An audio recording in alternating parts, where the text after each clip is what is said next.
Hey, what's up, everybody? Welcome to episode number 182 here on Season 1. And today we are getting into weed stocks on Stash. Now, call it what you want. Weed, cannabis, kush, green, ganja, marijuana, Mary J, MJ. I'm sure that I've probably missed like 50 or 60 other names that you can come up with. If you guys come up with another name that I missed, post it down below in the comments, and I would love to see what kind of different names that we can come up with that I missed. That would be crazy. Anyways, let's go ahead and talk about it. So, this is a question that I see a lot on the Stash Facebook group. People are always asking, will Stash offer a marijuana ETF? Where can I invest into marijuana stocks or ETFs or whatever? And when will that actually all happen?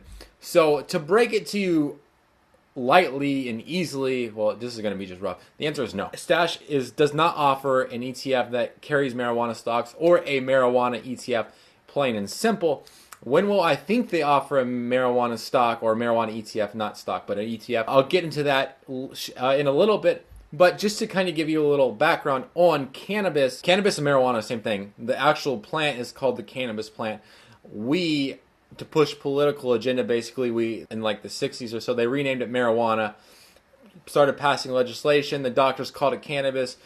They were saying that in the political realm, they called it marijuana. Marijuana became illegal, which basically made cannabis illegal as well. So anyways, let's go ahead and talk about it. So right now, cannabis or marijuana, as is listed, is considered a Schedule 1 drug federally. There are states that consider it legal recreationally. There are a lot of other states that consider it medically legal. But then again, federally, we still consider it a Schedule 1 drug.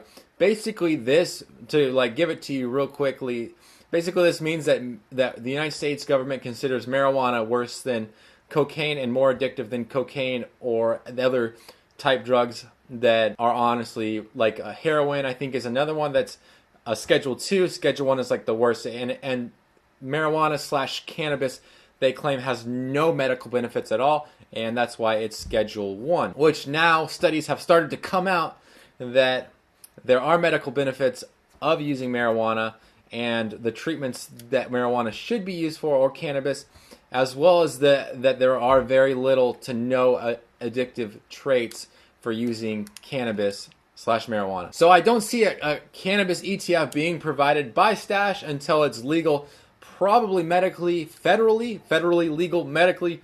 That's like so many E's at the very federally legal medically. But I do see it once it becomes federally legal, at least medically. I do see them maybe trying to offer an ETF, but definitely when it becomes recreational legal, I would see them offer something like that. This is because as an investor, you are buying part of those companies. So as an investor, you buy part of the company, and if the government were to enforce their drug policy, which under the Obama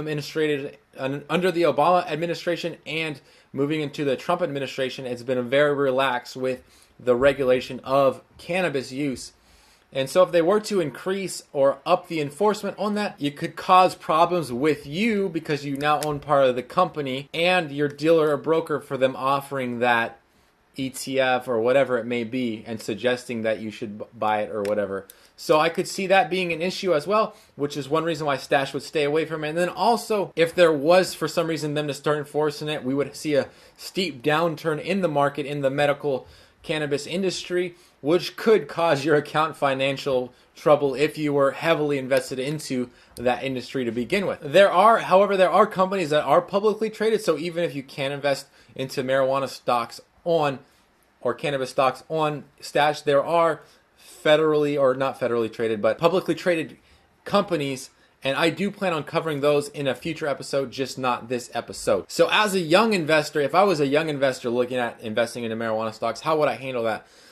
As a young investor, I would not handle that at all. I would just continue to invest dollar cost average into those blue chips type stocks that are less volatile. The marijuana / cannabis industry right now is super volatile because tomorrow the government could come out and say it's legal, or tomorrow they could come out and say it's not legal and we're going to enforce it hardcore.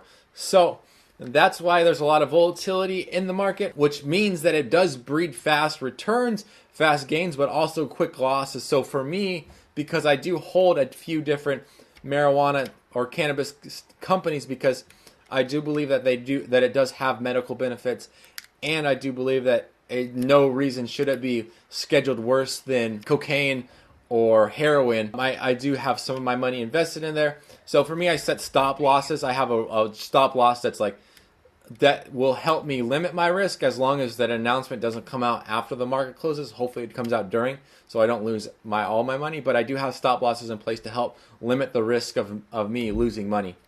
So anyways, that wraps it up. Stash, I don't think will ever, or doesn't, I don't think they'll offer marijuana stock here in the near future. Once federally we vote on it, or whatever it may be, then I could see them start offering those ETFs.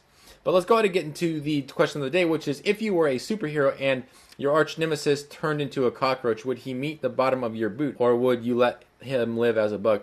If he was forever a bug, then yes, I would let him live. And if he had like the brain of only just a cockroach, then I would have no problem letting him live. However, if he could turn back into my arch nemesis, then I don't know. It reminds me of the movie called Megamind, where Megamind gets rid of the superhero, and he's like, now I don't got anything to live for. I don't got a nemesis. I don't got like a real reason. I've done all the evil I can, and I don't really have a reason to be around anymore. So what do? I see that being the same way. So I don't know. I don't think that I would let him meet the bottom of my foot, because then there wouldn't be a real purpose for you. You would just go back to being a normal person. You wouldn't need to go save the city or whatever it may be. So that's my personal opinion on there. Anyways, if you guys have any questions regarding Stash, Acorns, Robinhood, as well as general investing advice, business, Etsy, coaching, post those questions down below, and I will try to get them on the next episode. And as always, don't forget to subscribe up here and check out my Stash recap November edition. Check out this other video right here. And as always, thank you for watching. I really appreciate it.